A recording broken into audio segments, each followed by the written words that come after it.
All right, we're up. Welcome to the Sam Dracula channel. With me is Balta. How you doing, bro? Fantastic. Summer League for the Hornets starting tomorrow. I know we're going to get into that. Hmm.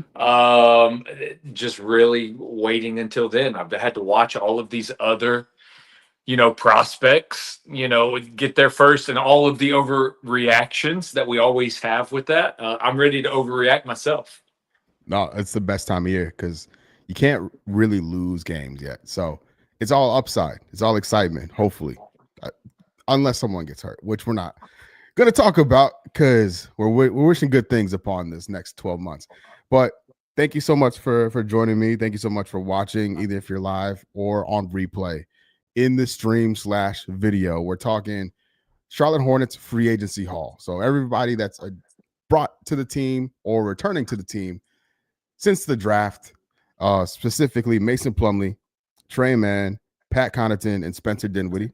And then we're gonna focus on summer league on the back half of this show and what like things that we're looking out for, things we want to see, things we hope we don't see, type of stuff. So where do you want to start with free agency thus far? Like where are you at with it? I guess overall. So we've been told for numerous off seasons now that free agency is dead. It's essentially extending players or sign and trade. Extending your rookie max deals or Mhm. your superstars. Like those are givens essentially. And then you have the sign and trades that are really there. There's no more. We had I can't remember what year it was, but when the Clippers like went and like were knocking on the door, who was it? Blake Griffin? Yeah.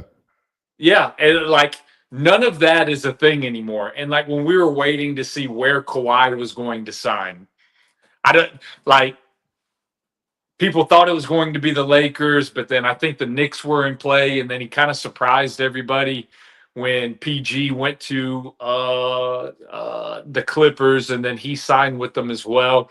Like you don't have the KD going to the Warriors craziness. LeBron's "I'm coming home." Like Yeah. all of that's kind of out the window now, right? And so it's really your stars take their max money. You'll have a couple guys change teams, but it's usually in some kind of sign and trade. And the shock value is really not there. I guess the most shocking this year was Miles Turner to the Bucks, Yeah. and the Bucks, you know, The stretch is beating crazy. out the Charlotte Hornets for the longest stretch in NBA history. The infamous Nick Batum, where we were Um, paying Gordon Hayward $40 million a year, crazy. essentially. Crazy. I remember where I was, bro. I remember Twen- where I was when I saw the news. Middle of COVID, and it dropped. I lost my ever loving mind. Anyways, I digress because you're talking about this year. yeah. Um, I mean, we expected Trey Mann to be back. So Jeff Peterson. let's Jeff, stick to, yeah, let's stick to Trey for now. okay. So he's returning 3-year deal, $24 million. I don't know about the specifics of the breakdown, but it's basically 8 a year on average. And that Mhm. third year is reportedly a team option. So for Charlotte to decline the qualifying offer or decline to extend the qualifying offer, and to get this resolution, which I think is from my opinion, I think it's a very team friendly deal. I'm sure Trey would have wanted more, but I think it's a good amount of money for what we've seen. I think it's a Mhm. fair contract, and it has that wiggle room if the injury is something that is a recurring thing. There's a safety net. It's not that big of a hit, and I think Trey still has a lot of upside in him. And so him returning, what are your thoughts about that, the deal itself, and how this whole thing played out? No, I think it's fine. Whenever the Hornets didn't extend the qualifying offer, I really still wasn't worried because we've seen this play out. Other Because teams have done sorry the to same jump thing. ahead of you, but like they did the Sexton deal, so it kind of like felt like like that was part of the timeline as well, right? And so it kind of felt like this could have been insurance in case the Trey Mann deal fell out. Yeah, it could have been, but then also I think obviously us being on this side of it now, Mhm. I think it's just really trying to shore up that backcourt so that when LaMelo Ball eventually does miss games, I don't think anybody sitting here even thinks, like, we know he's not getting 82. Not many players do. So Right. that would be dumb to jump to that. But I mean, do we think he's going to play 70? Like, if he plays 70, I think we're all ecstatic. Yep. But I mean, this is LaMelo Ball insurance. This is season saving insurance to where you're not tanking and winning 19 games, even if LaMelo Ball does go out for an extended period. And Mhm. so I'm fine. Like when Colin Sexton was brought in, I still thought we were going to bring Trey Mann back. And I think the deal was spot on. Like 8 mil, and then there's the team option on the back. Oftentimes, players and their agents get a player option on that final year. Mhm. We didn't do that. We got a team option. So if 2 years go by and Trey Mann's still struggling with those injuries, like you already stated, if he's still dealing with that back, we're used to injuries here in Charlotte, and so there's a safety net to go ahead and get out of that early. I mean, really good deal. We saw other teams do the same thing. The Brooklyn Nets did it. I think it was with um, the North Carolina big, Oh, Sharp. Day'Ron Sharp. Yeah. So same thing happened with him. Declined Mhm. the qualifying offer, did a longer 2-year deal, and so the Charlotte Hornets doing that. I love it. Love Trey Mann being back. I said this last show. We'll know what the front office thinks of Trey Mann because the Charlotte Hornets have seen more Trey Mann than anyone else. So if we bring him back on a long-term deal, then that means good things. That means that medical staff is seeing good things. That means that Jeff Peterson is seeing good things, coaching staff. I feel really good about this Trey Mann. Me too. I think it's like genuinely incredible, just more incredible business from the front office and just excellent roster construction. Because I bring up the Sexton thing, because well, let me back up. There is short term, like right now, benefit to the Trey Mann return, and then there's the upside piece of it. There's also if Trey Mann is even better than he was, we've seen there's the element of like, there's Dinwiddie, there's Sexton. These guys are very tradable, right? If there's an opportunity to either flip them for assets, just point blank, just kind of tanking, so to speak, or trade one of those guys for a real center. And then you're like, oh, you're in a real different and like real positive place. Like the backcourt in general is super strong right now. The front court, not so much. So if Trey Mann over this season, next season, or the year after is really after it, retaining that asset is so huge, man. And I'm excited. He's one of my favorite guys on the team for a guy who really hasn't played a whole lot in a year and a half. He's in a very short amount of time made a big difference in my mind as a fan. Watching the squad, like one of the very few real bright spots. So it's awesome they're sticking around. And that $8 million cap number, that's like basically low rotation slotted, and he's better than that. He has a chance to play better than where he slotted at, because that's where Mičić was at, a little bit more than Nick Richards was at, like annually. So from like a roster salary cap, like distribution point of view, I think it's a win for all, like from every way you look at it. Like I'm a big fan of it. There's And a very real situation to where we get 2, possibly even 3 years down the road from this, and we look back and like Trey Mann is one of the bargain contracts in the NBA. Like one of the best contracts outside of guys on rookie deals who are stars. Like we're talking like that's a real case scenario that can end up playing out. Now, it could also be lingering back issues and more missed games and different things like that. And then you're not really looking at it that way. But both of those are very real scenarios. I love it. Let's switch gears. Let's do a hard pivot. All right. To another guy. Let's stick with the returns. He wasn't re-signed, but he was reacquired. Mason Plumlee. How you feeling about Mason Plumlee coming back to Charlotte? Fucking hell, man. I text you. Yeah, that's why I want to get straight into it. As soon as the news hit, I was just like, God, like this can't be real, like Yeah. because Jeff Peterson was just deal after deal. Like even you mentioned return, if Trey Mann plays above his contract and we want to create even more minutes for him, Sexton's tradable. Dinwiddie is tradable. We've already received assets back with Colin Sexton. So and we feel like we got the better player in that deal. So if we move Sexton again, like you're getting even more assets, you would think, you would hope. And so in every deal, it just felt so like, yes, Jeff Peterson, good business, more good business, all of this. And then you just see Mason Plumlee coming back. It's like we're taking all of these like steps forward. Like the Charlotte Hornets haven't moved in this way in such a long time. Like we go back and it's like, oh, we don't have a backup point guard. And you get to like July, like the end of July, and you're like, we still don't have a backup point guard. And it's like, what is Mitch Kupchak doing? And we really don't have anything going for us. We're not signing any free agents or anything. Like Jeff Peterson is trading. He's acquiring future picks. Just like Micic was going to be bought out. Guess what? We got Pat Connaughton. We'll get to that here momentarily as well. He may end up being bought out as well. I'm not sure. But we get free picks attached in that deal. And then Mason Plumlee deal happens. It's like what is this? Is this 2022? Like we're taking all these steps forward just to take steps back.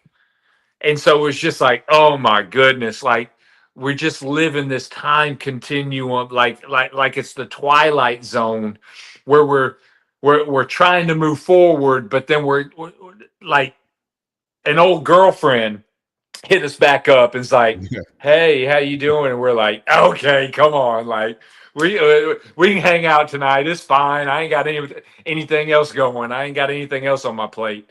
So from that standpoint, I think different would have it could have been a Mason Plumlee equivalent player.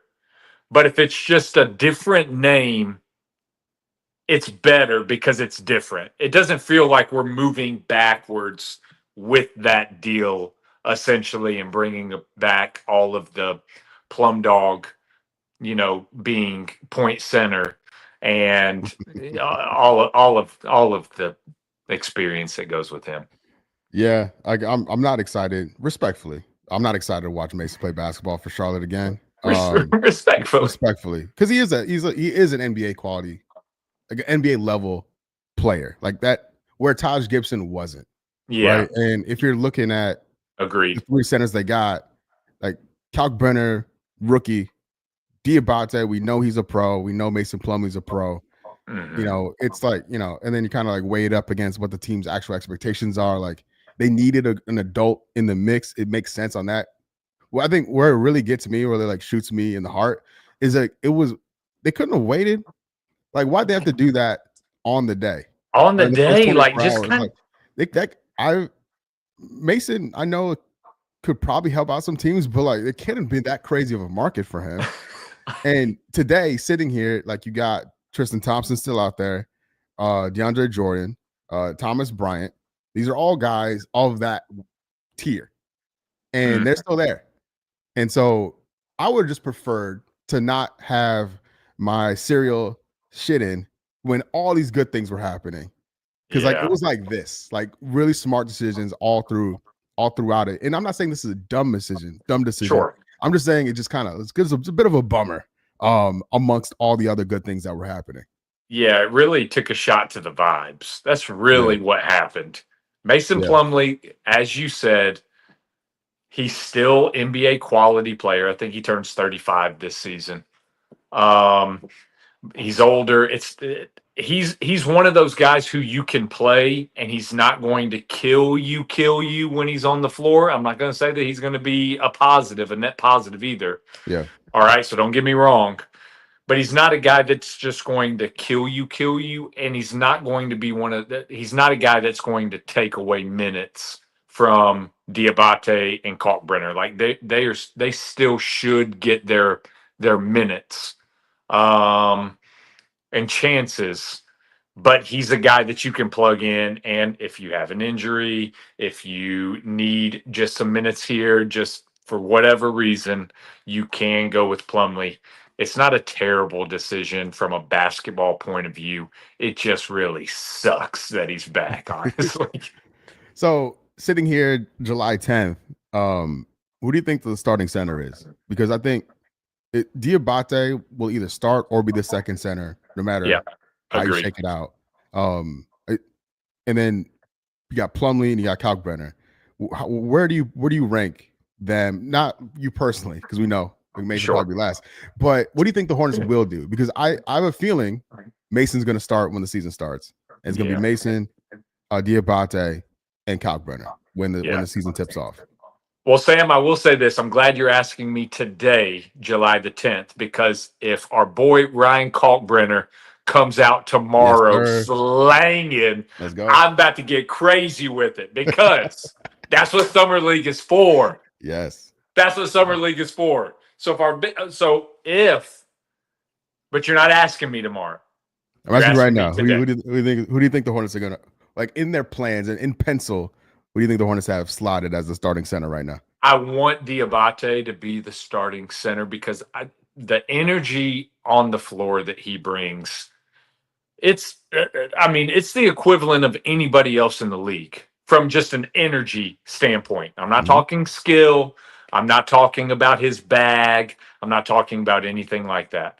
But from just energy, it's Musa for me. But if I had to wager, it'll probably be Mason Plumlee. Yeah. He's the vet. He's the older guy.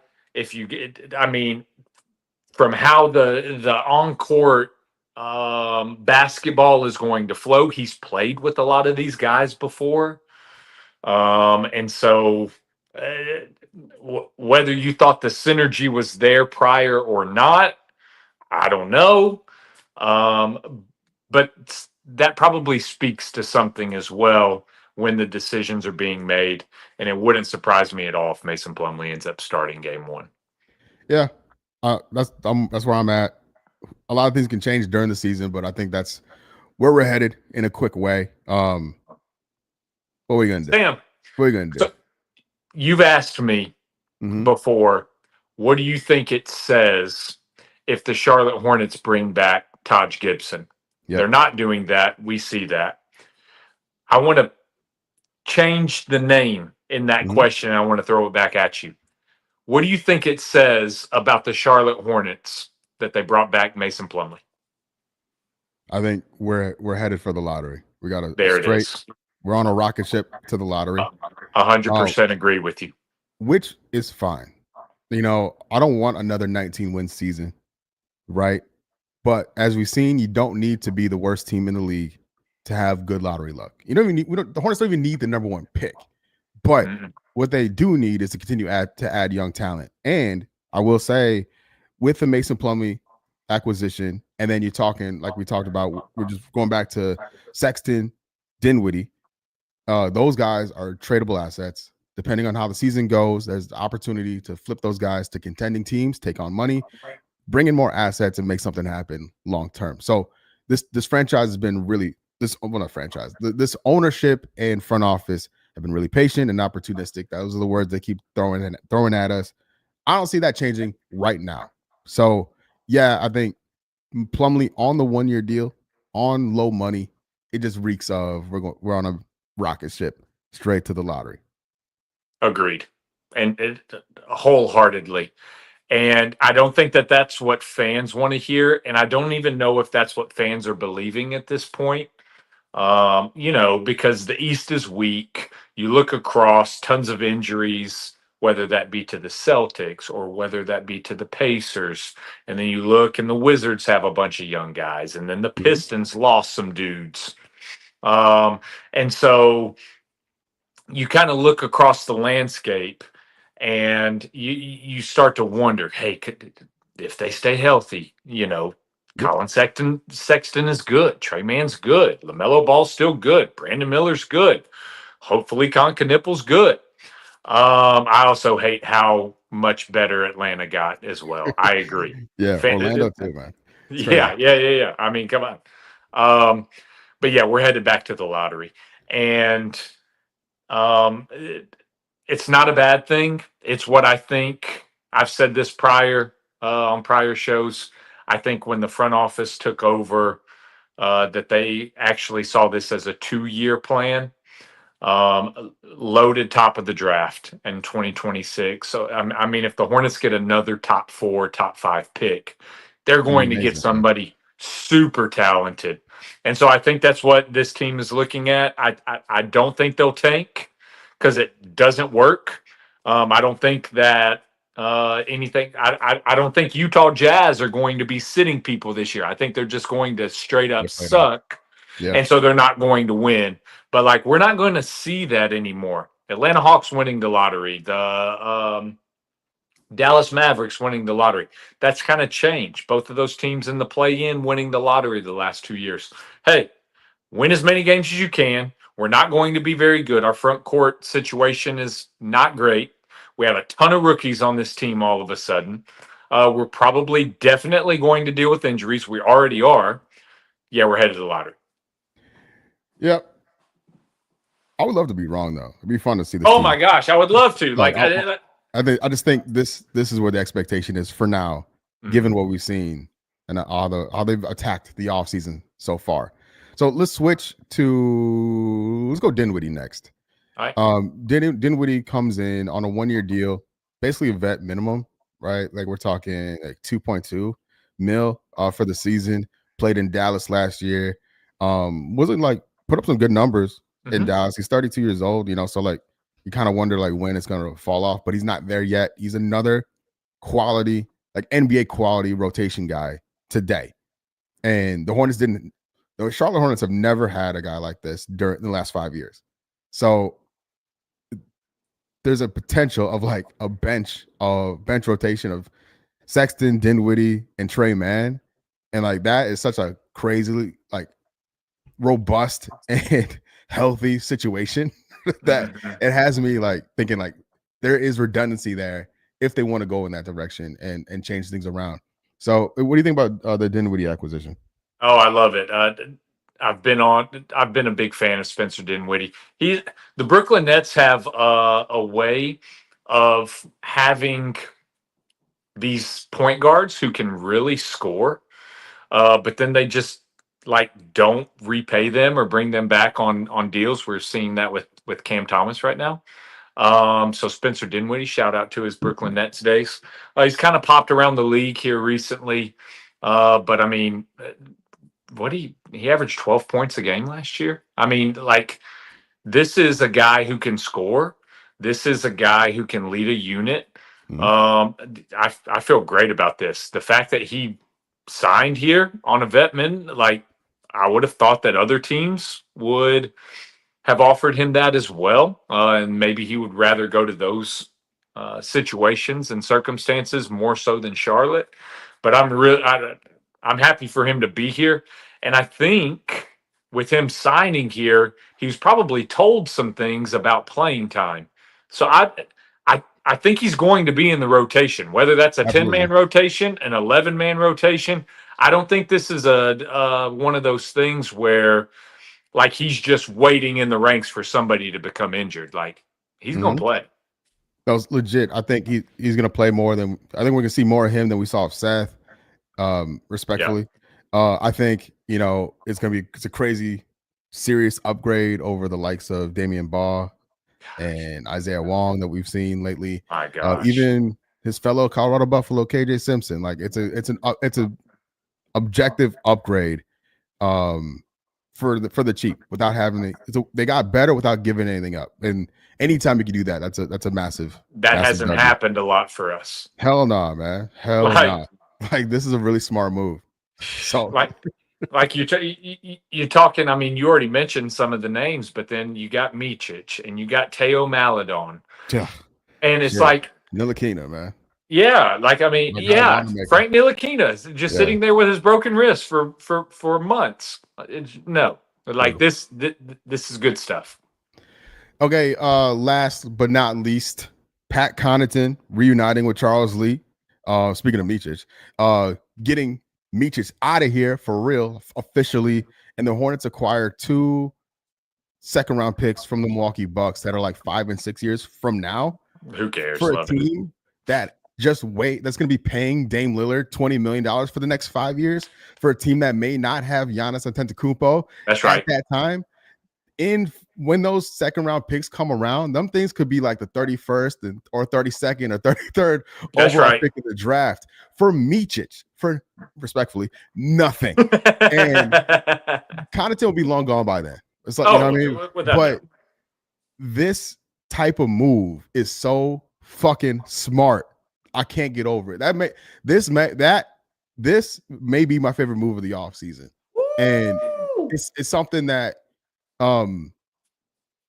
the Hornets are overdue for something like this. Not since we fleeced OKC and sent them Gordon Hayward have I felt this good about a trade for the Charlotte Hornets.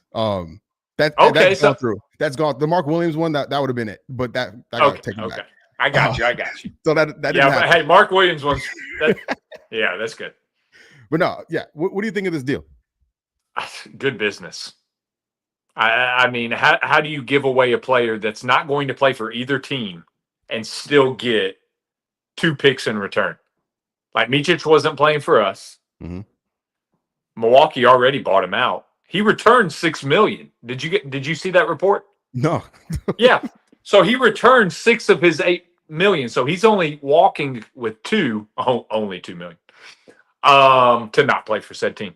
Yeah. And then he's going to walk his tail to Turkey. All right. Well, he'll probably fly. But just good business, man. A guy that wasn't going to play for either team, and the Bucks are like, yeah, but we got to get Connaughton out of here. And we'll attach picks to that. And Connaughton might actually be able to, I don't know, play some spot minutes, maybe in that Seth Curry role that you semi-mentioned just a moment ago. I don't know. It wouldn't surprise me if he ends up being one of the guys that ends up getting cut and not making that final 15-man roster, just because you got your free picks. We weren't getting those picks if Micic was still on the books. Hey, let's take Pat Connaughton on. Even if he's not in our plans, we'll take those free picks. Sure. Yeah. So a noble knowledge. So being in the lottery is ridiculously low standard for a team this good. I don't disagree, but I don't think this team stays intact like this the entire season. And that's kind of built into this. I think some of these guys were acquired to be flipped. So I don't think I think there's a world where Sexton is flipped. I think there's a world where Dinwiddie gets flipped. And I think there's a world where Miles Bridges gets traded, or even Mason Plumlee gets dumped off someplace. So I just don't feel that this team will stay intact throughout the year. That's part of the calculus, so to speak. But yeah, largely, I think the Hornets are done unless something happens, at least from a signing point of view. The roster is pretty bloated right now. And they're also kind of primed to flip some of these guards for some front court guys if they want to take things more seriously, which I would respect, because that's part of it. Again, that's part of it as well, because the power forward spot's really light, right? Diabate can play there, but like for the sake of this, we're talking he's a center. Bridges, Grant Williams coming off an injury, and year 2 to Tidjane Salaün, which brings us to our next topic, Summer League. All right. What are you looking forward to these next few days, this next week or so, out of Summer League from the Charlotte Hornets? I want Kalkbrenner to just be everything that I think and hope that he can be. I want him rebounding. I want him blocking shots. I want him scoring just easy buckets. I want Khan knocking down shots, creating for others. I want to see Sion James just locking mofos down. And then Liam McNeely, I said this last show. He's my least favorite of the Charlotte Hornets rookies picks. I just want to see him. He's a really good rebounder. He's a really good rebounder. So I'd love to see his fight on the glass, offensive and defensive. And then I want to see him knocking down shots as well, because we're told that's one of his highest attributes and best attributes. So I want to see that reflected because his college tape does not show that. It does not replicate that. Hey, this is his best skill. And so those are things I'm looking for out of the rookies. We can, if you want to ask me, we can elaborate a little bit more on that if so. But Tidjane Salaün, he's got to look not like a rookie. Exactly. He has to look the part. Yep.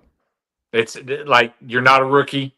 You had a full season and off season in an NBA program.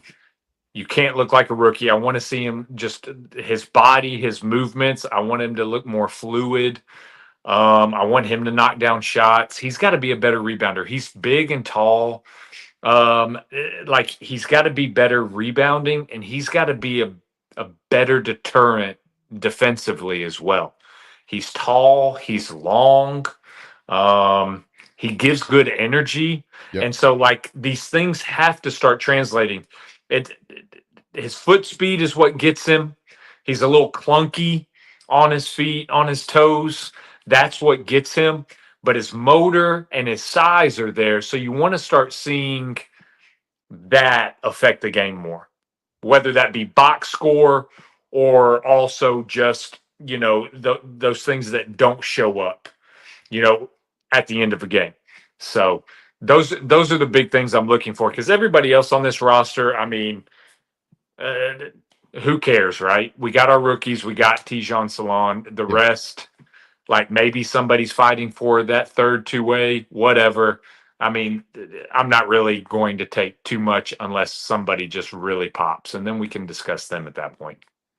Yeah, it's for me. It goes to Tidjane Salaün. That's a pure curiosity thing. Like it's like driving, like just morbid curiosity. Where we're at with him.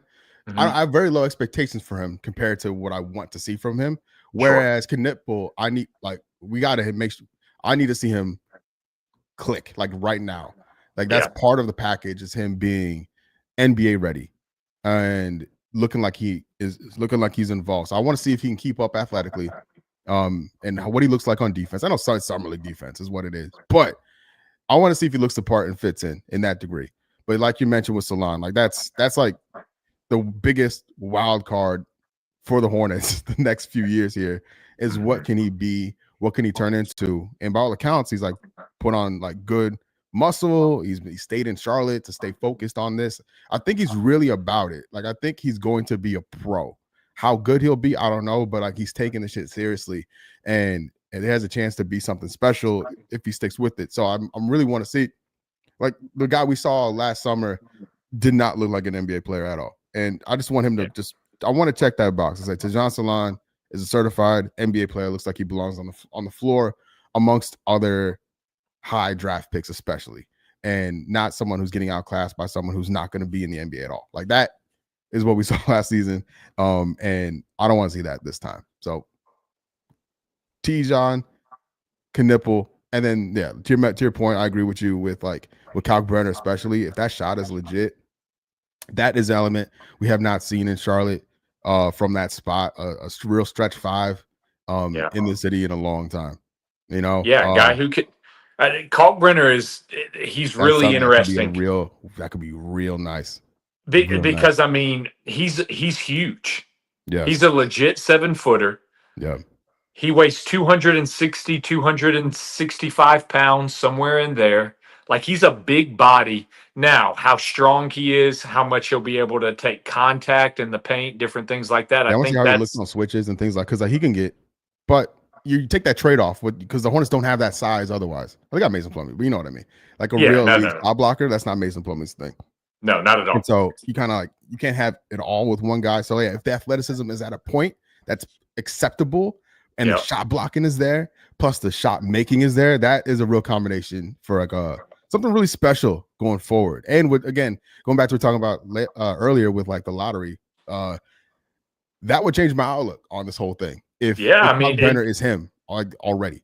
It's super interesting because you look at the depth chart, the minutes and the possibilities are there. Like Liam McNeely's going to have to show a lot to try to crack this rotation. I feel like where we sit today. I think the same thing with Sion James, just because the backcourt is just loaded, right?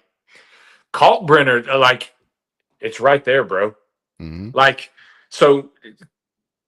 He's going to be in drop coverage. He's not going to be switching on to guards and being able to hang with them on the wings or anything like that. It's going to be a lot of drop coverage. I'll be shocked if it's not. It'll be a lot of drop coverage, but then he's going to be able to find that role guy and then hopefully be able to deter some stuff at the basket. If I ranking it for me, it's probably Knipple, your fourth overall pick has to click. He's got to be a day one. He's got to be a day one NBA player. Right. For me, it's probably Knipple, Kalkbrenner, then Tidjane Salaün, just because, as you stated, my expectations are low. I don't think he's not an NBA player. I'm not one of those people that's like, oh my God, like Jeff, for all the great moves you've made this year, like, why did you fuck it up so bad last year? Like, what are you doing? Like, I feel like his work ethic is there. Yep. He just might be an end of the bench guy. That might be what he ends up being. But I would put him third, but he's got to show us something. That list is still, it's got to be really high. Like, I want to see good things out of Salaün, even though I got him ranked third out of those guys. And then it's Sion, and then it's McNeely. That's really how I'm watching this. So one thing everybody has going for them is like the guard play should be really solid comparatively to what we've been seeing. It's hard to get good summer league guards, and the Hornets have KJ Simpson and Damian Ball. Those guys can handle the rock in the summer league environment. They can get those guys involved. They can get Kalkbrenner looks. They can find McNeely in the corner. They can find Knipple. And then if any of those guys can create on their own, like if we could see some ball creation or shot creation and ball handling out of Knipple this summer league, that would be massive as well. Because then you're talking like a real asset in the half court. But yeah, that is the guard play. It should be a really decent improvement from what we've seen in the past this time around, which I'm excited for that, because that can be pretty brutal when you have guards who can't get the ball to the bigs or who are too interested in trying to make the team and put up shots, then get their teammates involved. I think KJ and Damian will understand the assignment, so to speak, and their situation's a little more secure. Yeah, with them already being on the two-way, you know, they feel good about where they're at. Now, obviously, they want to impress as well. But part of impressing, and with them being on the team and being at practice, they know that part of impressing is ball movement. Yep. Part of impressing is not turning the ball over. Part of impressing is not forcing things that aren't there, to where some of these guys who are trying to prove themselves and trying to get that two-way contract, trying to get a roster spot somewhere across the league, no matter whether that be in Charlotte or elsewhere, you know, we're looking good. And guard is probably the most important position. Point guard is probably the most important position in Summer League. Because if you don't have a guy who can handle pressure, who can bring the ball up the floor, get you into your sets, you're done. And we've seen that with the Charlotte Hornets way too often in the past. I mean, even the year that James Bouknight was a rookie, they tried putting him at point. It was terrible. Mm-hmm. I mean, I'm talking could not get the ball to half court. And that's when, like, I was like, oh, gosh, like, I don't, those were the first red flag warnings. Yeah. And I know you can't read too much in the Summer League. I don't know. Sometimes you can. Sometimes what you see is what you see. Mm-hmm. But the guard play is extremely important. And having two guys on two ways will definitely help that. Yeah, man, I'm excited. Summer League's tomorrow night, and then Saturday night, and then the 14th and the 17th. No California Classic this year, which it's fine. It's whatever. Also, I'm a little disappointed Nick Smith Jr. isn't involved in this. I think he could have benefited from this run. Showing what do you think that says? my first thought was he didn't want to do it. Second thing was he wasn't asked to do it because he's going to be flipped for something else. So that's where I'm at with that. I don't even know if it was even a possibility that he'd be part of the summer league squad, but I was like, man, if there's an opportunity, like if I'm him and I see all these, if I have a job and I see my employer bringing a bunch of people that do what I do and they've done it longer and have more success than me, I want to do everything I can to stand out. Like everything I can to stand out. And maybe he's doing that in practice. We don't know, right? We're not privy to those workouts, and his position is secure with the squad. But from afar, it looks like he's primed to be flipped for something else at some point. I don't know what his value is, but that's what this seems like. Yeah, just the writing's on the wall with Nick Smith Jr. He wasn't drafted by this front office. He was the final first-round selection of Mitch Kupchak, I believe. And so, bringing in all these guys, I think the Hornets also, from their standpoint, I think they're looking at it and like, we don't want Nick Smith Jr. taking opportunities away from all of these rookies we just brought in. Good point. Yeah, that's true. Like, good point.